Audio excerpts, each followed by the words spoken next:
Thanks for listening to the BlockNation Crypto Podcast. My name is Drew Griffin. In this episode, my co-host Zac and Drew and I interviewed John Galt. John is the inventor of a crypto paper wallet checker, and his website and app allows users to safely and securely check their crypto balances without exposing critical information to the web. Hope you enjoyed this episode. Make sure you leave us your feedback and subscribe to our channel. Check out our blog at crusader.com/BlockNation. Hope you enjoy it.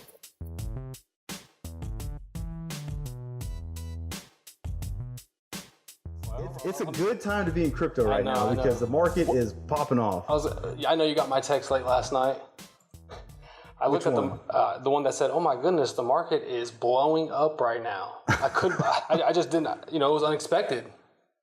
What are your thoughts on it, John? I don't even. Do either of you know of any news? It's just like it just decided that it's had enough below 5K. Yeah. No one really knows the reason. Right? I saw something that Bloomberg posted, but it was just a bunch of random, stuff here and there. I saw Bloomberg and the big media posts try to play it down a little bit. The way from what I saw. Well, John Galt is the creator of the paper wallet checker. Why don't you tell us a little bit about your project? Yeah, so it's just a little open source project. How about I give a quick background on how I got into it? Yeah, let's hear it. Yeah. So I've noticed the crypto industry since 2011, but I got really into it in 2012.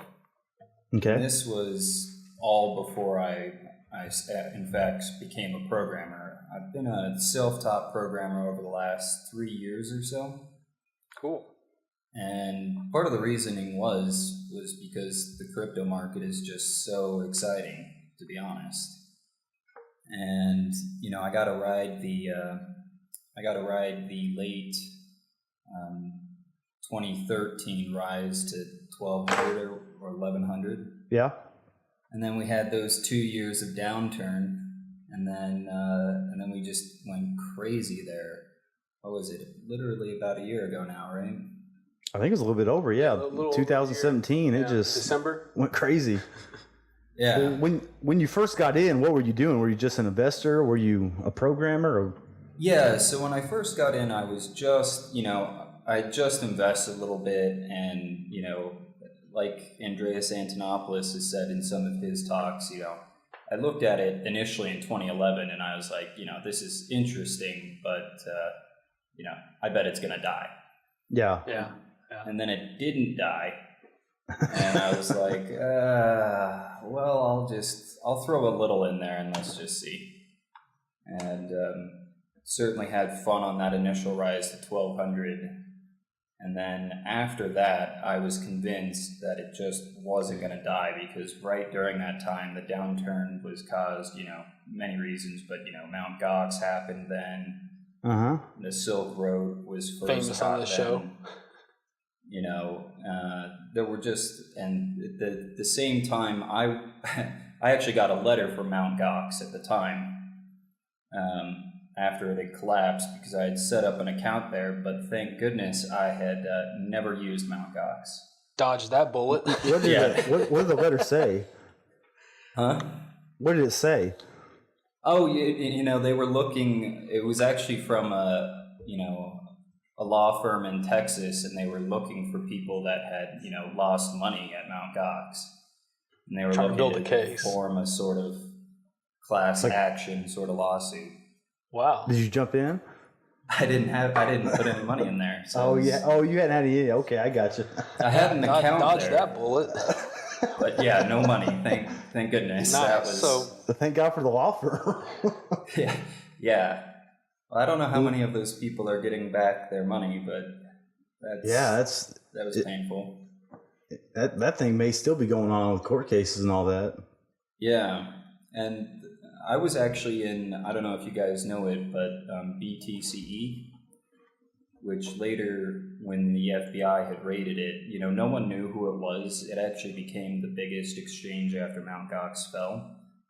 But no one really knew who ran it until, I think it was last year, the FBI raided it and named this guy Alexander Vinnick, I believe it is.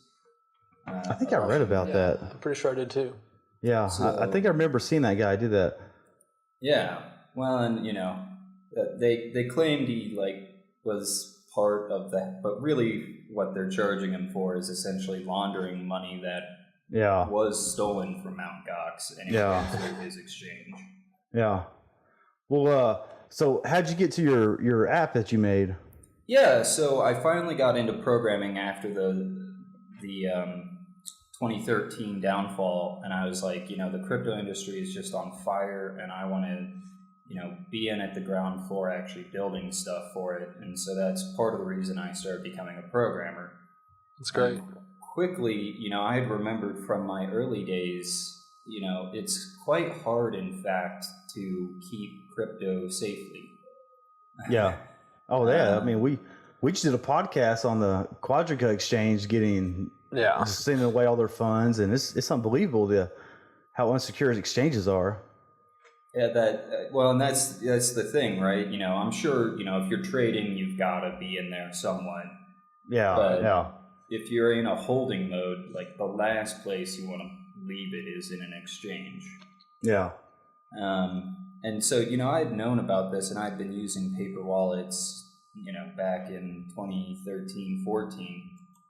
But, once you make a paper wallet, it's sort of hard because you've got two options. The usual way to make a paper wallet is it's literally paper, and you may print it out.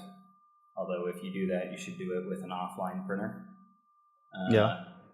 And then you can store that somewhere. So like a safety deposit box or, somewhere else safe, depending on how much you trust banks. Yeah. But there are actually other ways to have paper wallets too that are completely digital.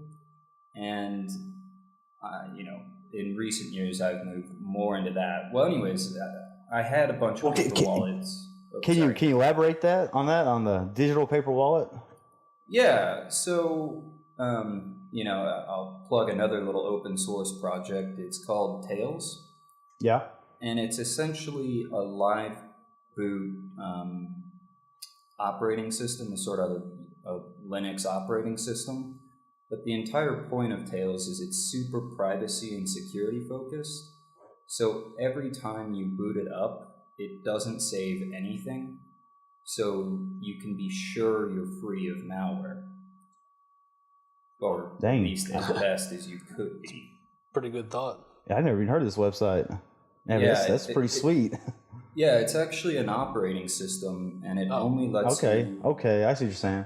Yeah, and you can put it on a USB drive or a DVD, and you can just take that around and put it into any computer and start up Tails. I see what you're saying. Okay. I understand what you're saying now. And, in recent years, they had implemented a wallet, and it's just a sort of integrated wallet called Electrum. Yeah. Which is just an open source Bitcoin wallet. But you can generate addresses from that wallet. Now, they won't save once you shut down Tails, because that's the whole point. But if you say you get a USB that you never will ever stick into another online computer, so it can't ever be infected.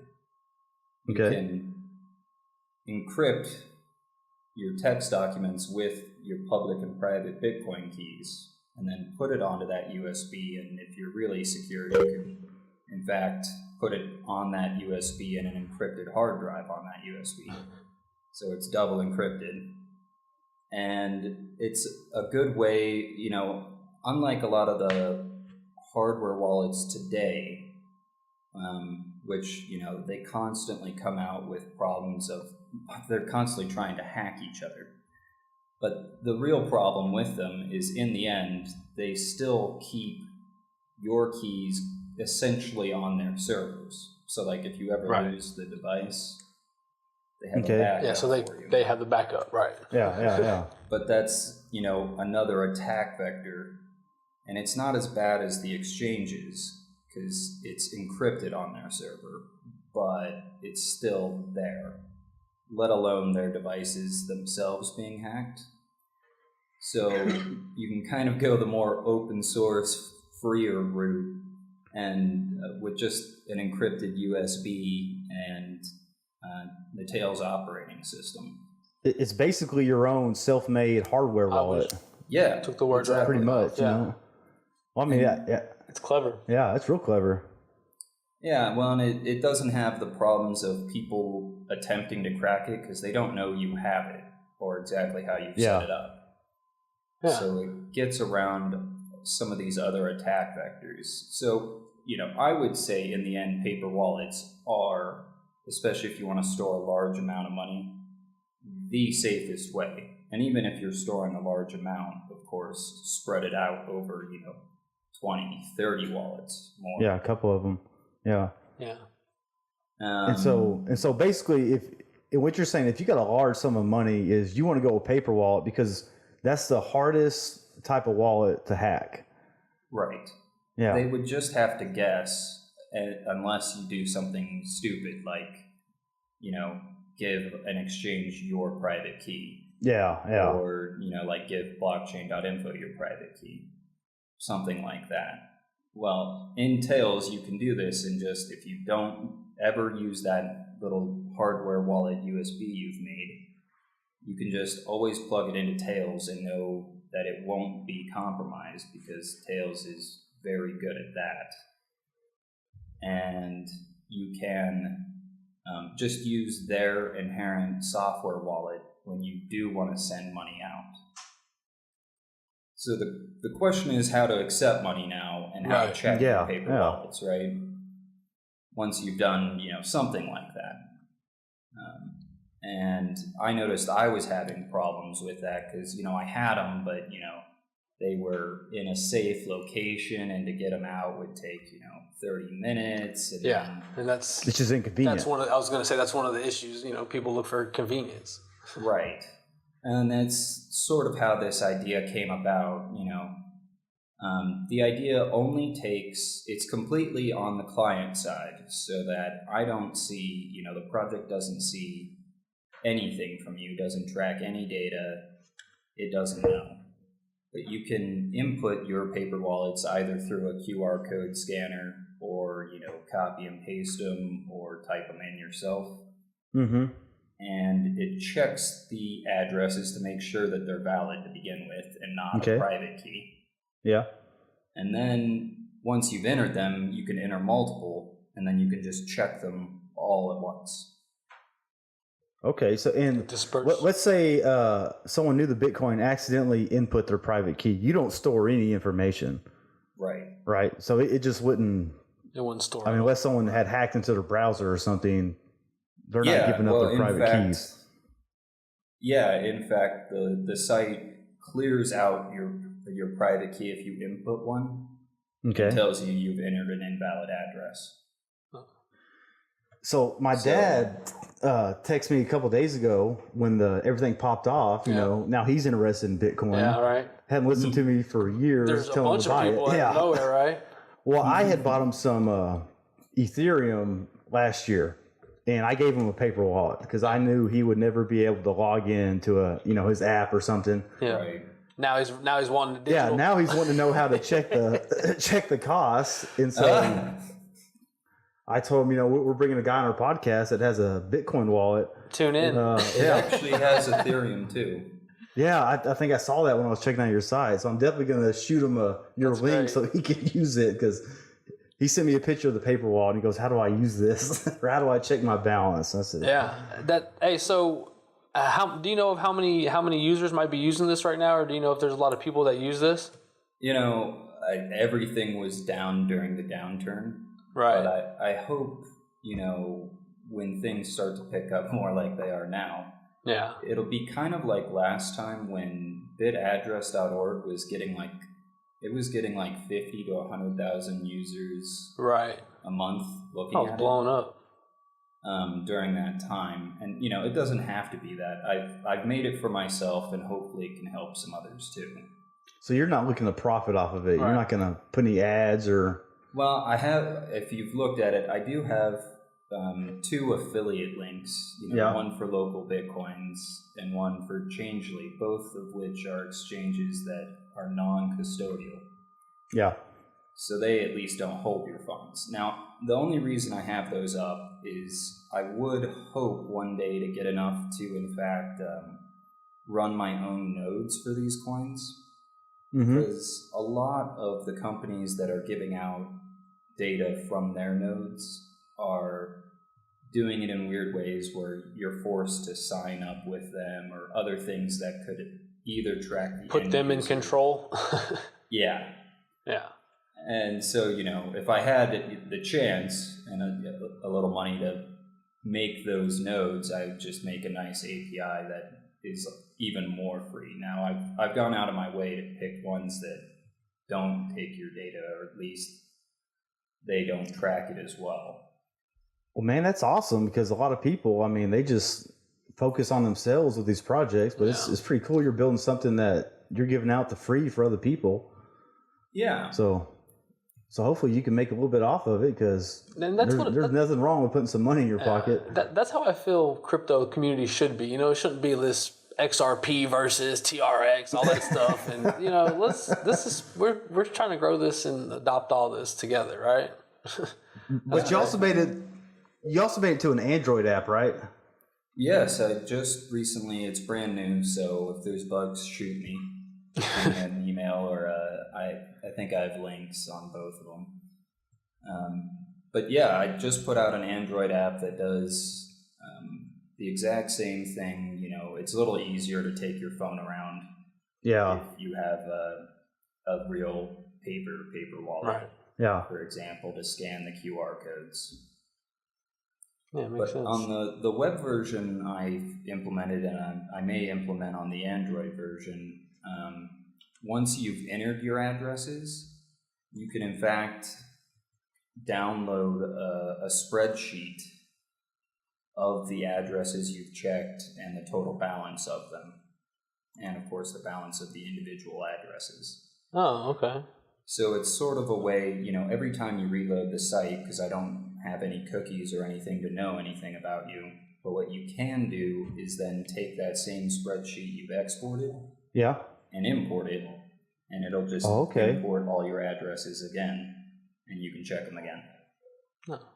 That's a cool little tool to have, because that way you're not having to store people's data and exposing them to that risk of being hacked. And if you want to have a spreadsheet so you can sort of look at it every day, then, or say send it off to someone or another device, then you have that option too. Yeah. If you want to pay your crypto taxes. Pay your crypto taxes. Hey, that's a pretty cool little tool, man. I like that. Are you working on any other cool projects? I have a few in the idea stage. This has been. I'd initially made the project in essentially a very simple JavaScript, and then in fact, while I was learning a more complicated framework, I rebuilt it in that framework. But there are two sorts of things I'd like to do moving forward. There's actually a guy in the Bitcoin SV community that has this database that acts like a node, but it allows you to do more complex queries. And that would be one way to bring my nodes into the project. Oh, okay. The other thing is, of course, whatever coins people suggest and can be checked, of course, add them. And so if you're listening, show him your coin so he can add them to his website and enter his Bitcoin wallet checker. And I'm agnostic. I take them all. I haven't made one for SV yet, right. But I have Bitcoin, Bitcoin Cash. We even have Doge. I mean, if you have Doge, seriously, I'm sorry. Why you say that? Well, it was literally made as a joke. I guess start with that. Yeah, no, I definitely do not hold any Doge, and it's funny to see don't think I'm ever going to. I have a little bit just in case. No, but it's just interesting how stuff like that can somehow be valuable. Yeah. You know, like you said, it was a joke, and people buy and sell and trade it. Right. Yeah, they do. But yeah, we have Bitcoin Cash, Ethereum, Zcash. Whoever gave me $1.19 in Zcash, shout out to that person. That's pretty, right. Hey, it's a nice tip. That's pretty funny though. Hey, here's $1.19. What's the smallest tip someone's ever left? A Satoshi?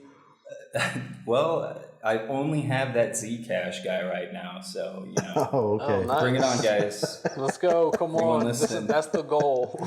A free tool you can use. Get on there. Well, anything else you're working on?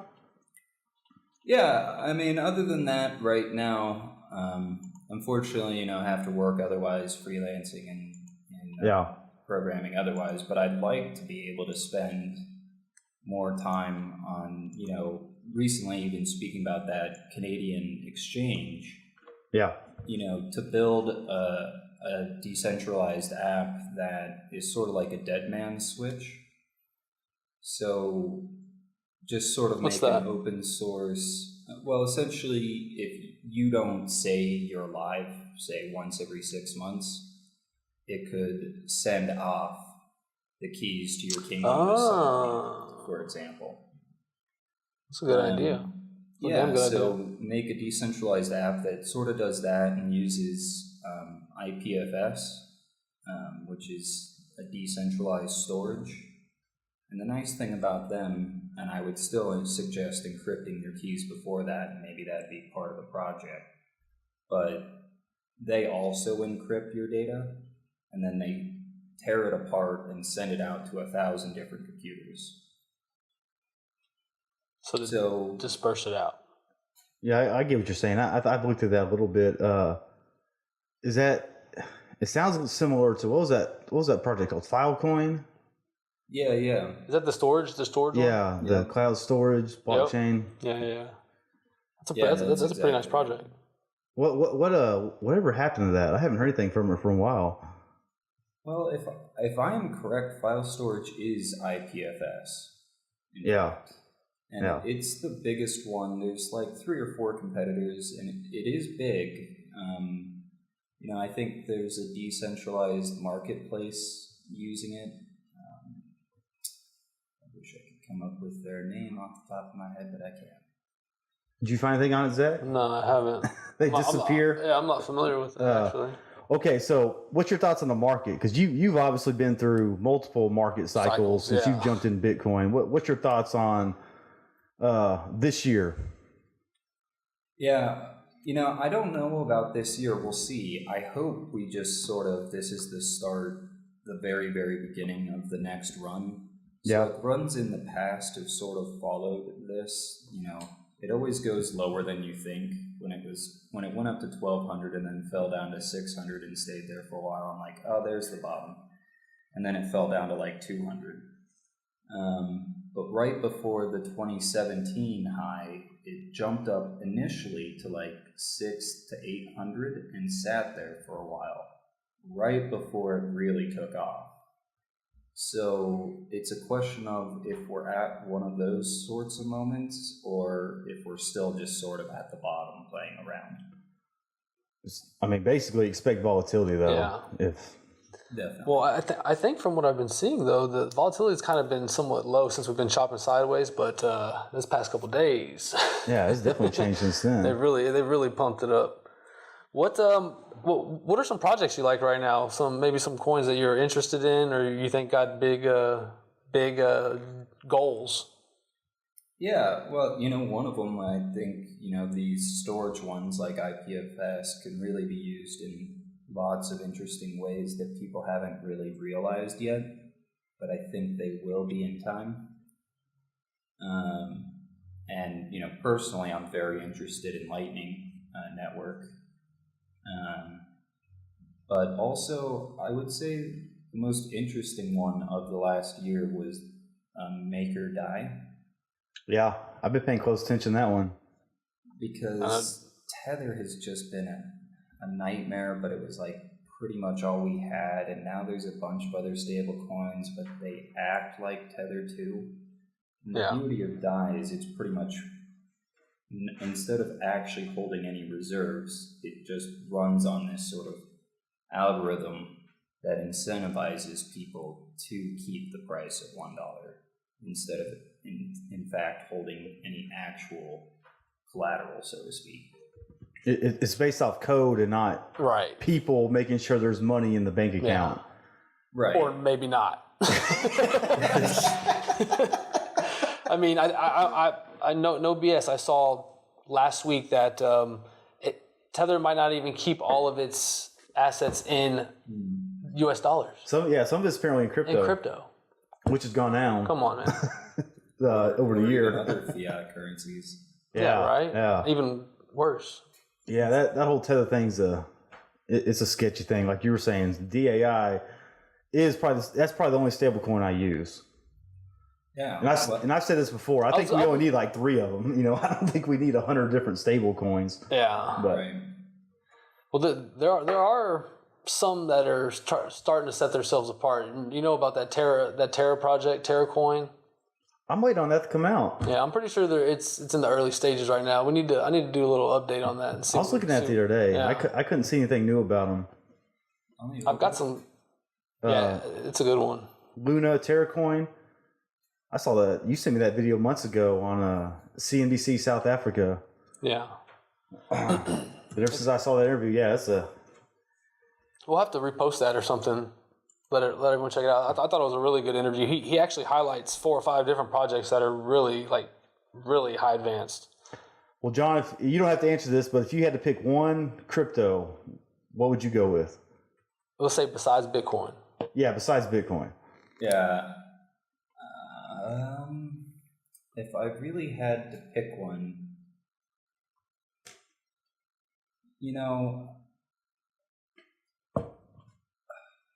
well, it's sort of a toss-up. DAI in the it's a hard question, before everyone's fully crypto, but probably something like Monero or Zcash in the long run to privacy, fungibility. Well, it's not only privacy, but it's like if everyone knows that certain money came, like say from criminals, and then you can start blacklisting it, and it ruins its sort of value as money. Yeah. But I actually think Lightning, if it does take off, people haven't realized that in fact Lightning is going to add a lot of privacy because it in fact pretty much acts like a Tor network. I'm not too sure about how it works though. Can you elaborate? I was going to say, can you explain a little bit?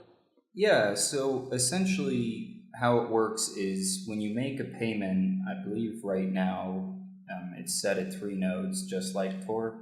So what it does is that you're one node, say, and then you send it to somebody in the middle, and all they can do is pass it along to the final destination.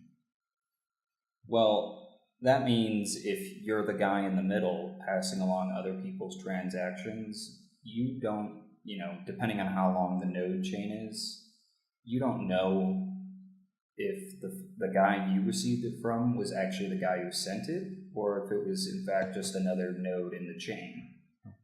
That makes sense, yeah. And for who you're sending it to, you don't know if that's the actual final destination either. So you're just acting as an intermediary, passing around, may or may not be the person you got it from, may not end up with the person it's going to. Right. Yeah. And you're getting it though. So it'll actually add a lot of privacy that people haven't been talking about a lot yet. Yeah, I think what worries me about the younger generations, I don't know if they care about privacy. They don't, as long as it's quick and easy. Yeah, as long as it's convenience and it's starting to not really even be the younger generation, it's starting to be everybody. Yeah, our generation. When you think about it, Uber, all these places, they come to you now. You don't have to go anywhere. I saw Wendy's delivers now. What? Yeah. It's Yeah, I mean, I'm big on privacy. Yeah, agreed. You mean Wendy's isn't just delivering spicy takes on Twitter? Yeah, they do try to get people, right? I've seen that before. Hey, all right, your turn. Which one? What about you, Drew? If I got to pick one, man, this is pure profit mindset right here. All right, so if I had to pick one, I'm going Binance Coin. Yeah. That thing, I can't see that exchange not making sure the price of that coin goes up. Yeah. If anyone's going to pump it, and that may be wrong to say, I don't know. But I'm looking as an investor now. I got to think that guy's doing the right thing over there. I got to think he's saving, he's doing, you know what I'm saying? Because if you have the biggest exchange, you better make sure you're backed up. Because if you get hacked, oh my goodness. Well, they've done such a good job with, I think they only initially had a team of actually like 6 people. That's amazing. The founder, in fact, like mortgaged he just sold his house, he didn't mortgage it. He just sold it off in like 2015. Wow. And went all in on Bitcoin. That's an awesome story though. That is pretty sweet right there. That's a great story. So, but they put most of their stuff in cold storage, and I think they have insurance. Yeah, I'm everything sure. I see what they say, which Quadriga has insurance too. I love Binance. I think it's a good exchange. I don't leave my coins on there, but I use it. It's going to be used for the decentralized exchange, if I'm correct, right? I think you're right. That's why I'm all in on Binance Coin. Been low key scooping. Yeah. All right, Zach, what's your favorite? My favorite, I'm gonna have to say Ethereum, and I just like it based off of the capabilities behind it, and when you think of it as like an Apple store, iTunes store, I mean that's exactly what it could be. I mean, it's just like that, so it's just got to catch on. People just got to start building on this, right? Yeah, I think you're right. Right. I need we need more, right? Ethereum has the most developers of any project, right? Yeah, I believe so. I think I saw that a couple months ago. It's not even close. I wouldn't be surprised if Tron's up there though. They're everywhere.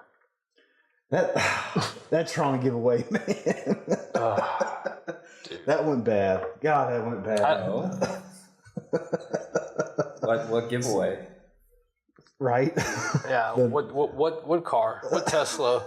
Oh, I mean, trying to give away a Tesla. And we're talking about the Tesla, and apparently, it just had to be an XRP guy too. I think that's what made it. I think that's why they declined. I think that's why they said no. Oh, did you not hear about that, John? No. Google. You need to Google Justin Sun Tesla giveaway. It's a mess. Yeah. Apparently, he picked the guy and it wasn't the right guy. Yeah, you're gonna have to look into that. He said, "Oh, you're XRP." Oh, no, next.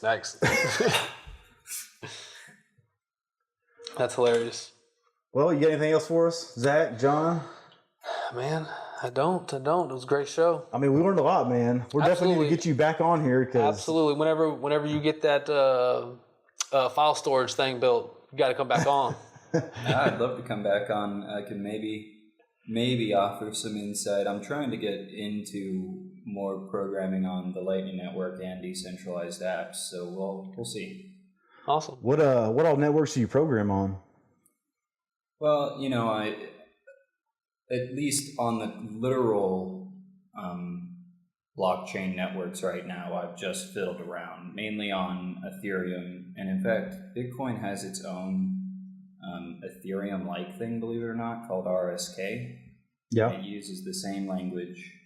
So I've mainly played around with them and then literally just, setting up the literal nodes, work through mastering Bitcoin and getting down the command lines for that. And I'd like to, maybe help contribute or do something with Lightning. But otherwise, I've just been doing mainly web programming that touches crypto. Yeah. All right. Nah, man, it's a sweet website. I think it's an app people use, especially if you got a paper wallet, and I think the phone is the mass adoption 100%. It's going to be. It needs to be. It will be. and I can foresee a lot of and I can foresee a lot of older people using paper wallets just because it's easier for them. Well, less button that movement. was sort of the idea. Sorry to interrupt. It was sort of the idea to make it as simple as possible so that we can help drive more adoption into crypto in general. Because even I may disagree with whatever coin or whatnot. I think once people get into this area, they'll see the benefits so much that it'll be hard to then go back out. Yeah. Yeah, I sent my dad the Bitcoin standard book because he was talking about, USD being inflated and we got to get back on the gold standard. I said, all right, Dad, you need to read this first. Yeah. And I bailed it to him. Yep. And now he's all about Bitcoin. I was just telling Buddy about that book. Yeah, it's a good read. Well, thanks for coming on, man. Thank you very much. Make sure you check his site out, paperwalletchecker.com. At Wallet Paper. Oh, was it? No, that Twitter handle. Unfortunately, it's a crazy ass name. But we'll put it in the description. Yeah, we're going to put that bitch in the description. Yeah, man. Don't worry about We it. appreciate it. I'm sorry. You can look at the Android app. It's just called Paper Wallets Checker. Somebody took Paper Wallet Checker before me. Who is that? What are the chances? What are the That guy chances? does like half the stuff I do. Yeah, maybe he'll give it to you. Let's see. Couple Satoshis. You'll buy the URL from him. Well, thanks All right, very man, much for having me on, guys. Yeah, thanks for coming on. We'll get you on again. All right. Well, thanks for listening to the Crusader BlockNation Crypto Podcast. Make sure you subscribe to our YouTube channel. Check us out at crusader.com/BlockNation. We'll put it in the description. Yeah, we're going to put that bitch in the description. Yeah, man. Don't worry about We it. appreciate it.